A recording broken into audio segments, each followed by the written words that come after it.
जब भी हम रावण का नाम सुनते हैं तो सबसे पहले दिमाग में एक तस्वीर आती है, 10 सर वाला लंका का राजा, रामायण का दुष्पात्र जिसने सीता जी का हरण किया और जिसे राम जी ने मार गिराया। लेकिन क्या रावण सिर्फ एक असुर था?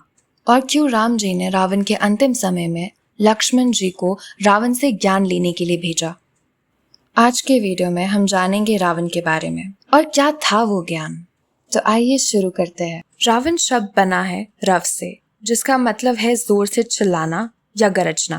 कहते हैं जब उन्होंने अपनी वीणा बजाई तो उस धुन से ऐसी गर्जने की आवाज आई जिससे पूरी सृष्टि कांप उठी, और इसी वजह से उनका नाम पड़ा रावण। रावण एक आम राक्षस नहीं था, वह थे महर्षि पुलस्त्य के पोते, जो सप्तऋषि में से एक थे। जब राक्षस सुमली को लगा कि राक्षस बहुत कमजोर पड़ रहे हैं, तब उन्होंने अपनी पुत्री केकसी से बोला कि जाके किसी ब्राह्मण से विवाह कर ले, ताकि उनके आगे आने वाले कुल बहुत ही शक्तिशाली और ज्ञानी पैदा हो।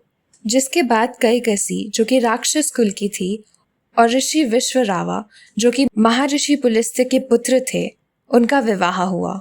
इसीलिए रावण आधा ब्राह्मण था और आधा असुर। एक अनोखा संगम ज्ञान और शक्ति का, दिव्यता और अहंकार का।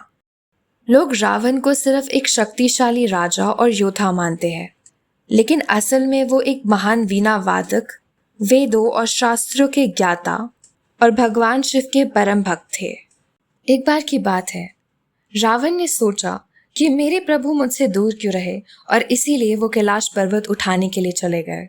तब शिव ने अपने हाथ के बल से कैलाश पर्वत को फिर से दबाना शुरू कर दिया, जिसे देखकर रावण रोने लगे और वहां से चले गए। तब रावण ने शिव की स्तुति में ऐसा गीत गाया कि शिव जी प्रसन्न हो गए। उस समय जो स्तुति उन्होंने लिखी वह आज भी प्रसिद्ध है, शिव तांडव स्तोत्रम के नाम से। रावण के बचपन से ही 10 सर नहीं थे।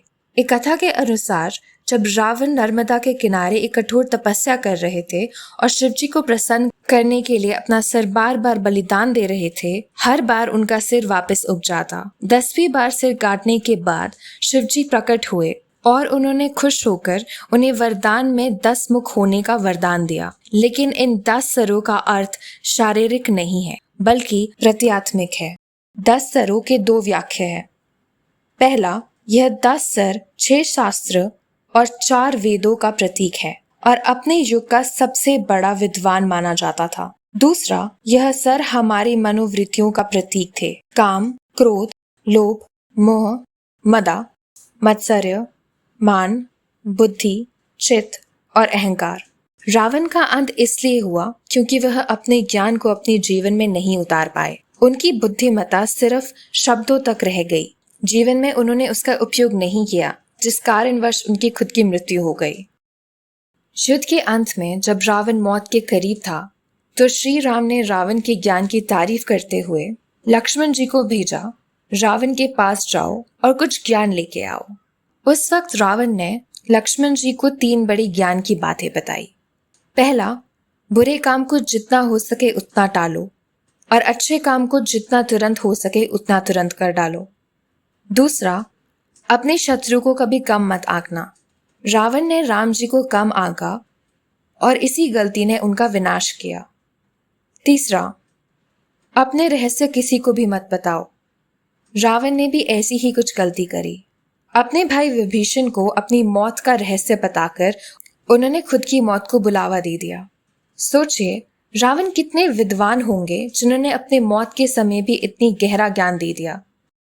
रावण की कहानी हमें यह सिखाता है कि ज्ञान और कला होने के बाद भी अगर हम अपनी वृत्तियों पर नियंत्रण ना कर पाए, तो अपनी ही शक्ति हमारे खुद के अंत का कारण बन सकती है।